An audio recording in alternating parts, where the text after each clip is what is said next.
Okay, hello everybody, welcome to the course. This is a course in iOS 7, creating games for the iPhone using Sprite Kit.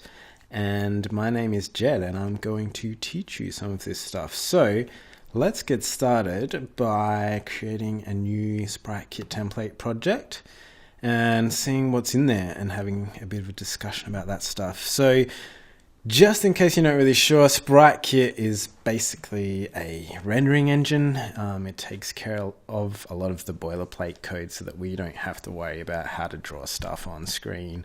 And it can also do lots of handy things like moving stuff around for us, animations. It's got a whole bunch of physics features which are pretty cool. So yeah, it's pretty much it lets us concentrate on the gameplay and not have to worry about the annoying side of making games. So let's get started. Here I've got iOS application Sprite Kit game selected, and I'm just going to create a new one, Sprite Kit demo. We're just going to have a play around with the template project in this video, so probably not going to keep it, but I'm just selecting iPhone for the devices because we just want to concentrate on that one for now. So let's go next there and save that one away. Alright, so here we are. I've just selected the view controller so that we can have a look at some of the code in here. We can see in the viewDidLoad method here that it is setting up a view for us. It's an SK view, Sprite Kit view.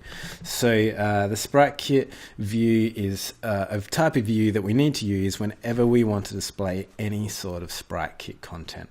We're going to need one of those guys. And it can be used alongside other views that you're used to using in your iOS application. So that is cool. But also it can display some diagnostic information for us so we can make sure that our game is running smoothly. We can see the frame rate and stuff like that. So that's handy, but we'll discuss some of those features in a later video. And next, here we can see that it's creating a scene. So scenes are things that help you organize your content. So anything in your game is going to be organized into some sort of scene. So you're going to have like your menu that is obviously going to be a scene, and the game itself going to be probably two different scenes for the most part.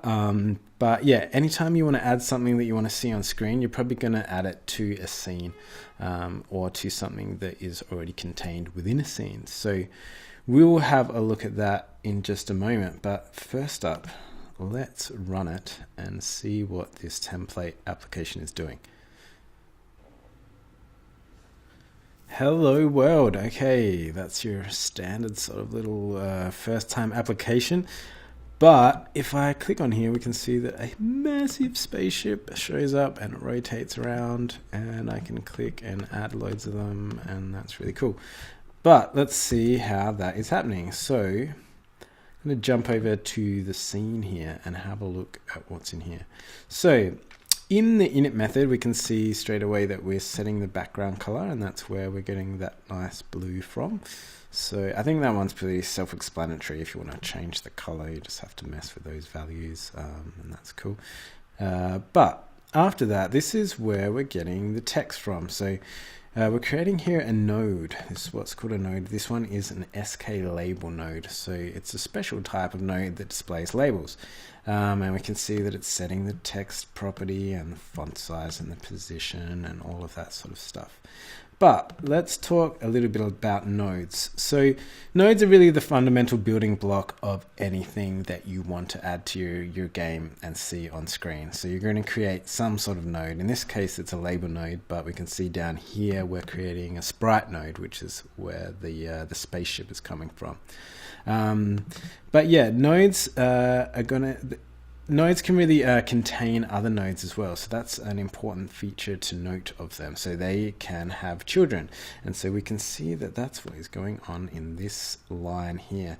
So we're saying self add child my label. So the label node is being added to the scene. So what that tells us is that the scene itself is also a node, because nodes can contain other nodes. And so SK scene actually inherits from SK node. So SK node being the most basic type of node that you can have. So whenever you want to add anything, you're going to need to add it to some other sort of node. A lot of the time that might be your scene, but at other instances you might want to add it as a child of another node that's in your scene. And the reason you might do that is because you want the child node to be in the coordinate system of the parent node, so that whenever you move that parent node, all of the children move along with it. So that is pretty cool. So yeah, you end up basically having this big tree of nodes all organized in a certain hierarchy. And we can see that is what's happening down here as well. So in the touches began event, we can see that first up it gets the location of the touch event, and then it creates a sprite node with an image named spaceship. And we can see over here, this is the spaceship graphic that is in our project. So it's just referring to the file name of that to add that one. And then it's setting the position of the sprite node to the location of the touch. And then we can see here it's doing some funky little stuff using actions. So the action that it's created here is a rotate by angle, and it's rotating it by pi radians every second. And that is, actions are pretty handy. You can sort of use them to do lots of different things. There's loads of different types of actions, and you probably end up using them a little bit, or quite a bit. So let's have a look at sort of creating another action right here, because I think rotating a spaceship is probably a little bit silly, really. Let's create one where the spaceship moves forward. So I'm just gonna comment out that line and create it again using a different type of action. So here, if I start typing move, we can see that there's already a bunch of different move actions that we can create. We can move it by a certain amount to a certain point, but in this case we just want to move it by an X and Y location over a certain amount of time. So we're going to move it, we don't want to move it to the side at all, so I'm going to put 0 in there, but we're going to move it by 200 points forwards or up in our coordinate system over 1 second. So every second it's going to move by 200 points. And if we were to run that action just by itself, it would move by 200 and then it would stop. But we can see here the next line is actually creating another action. So it's saying run action, but the action that we want to run is a repeat forever action of the action that we just created. So we're adding that action to this repeat forever action, which is being run on our sprite. So on the spaceship is running the action before we add the sprite to the scene. So let's run that and have a look at what we've done.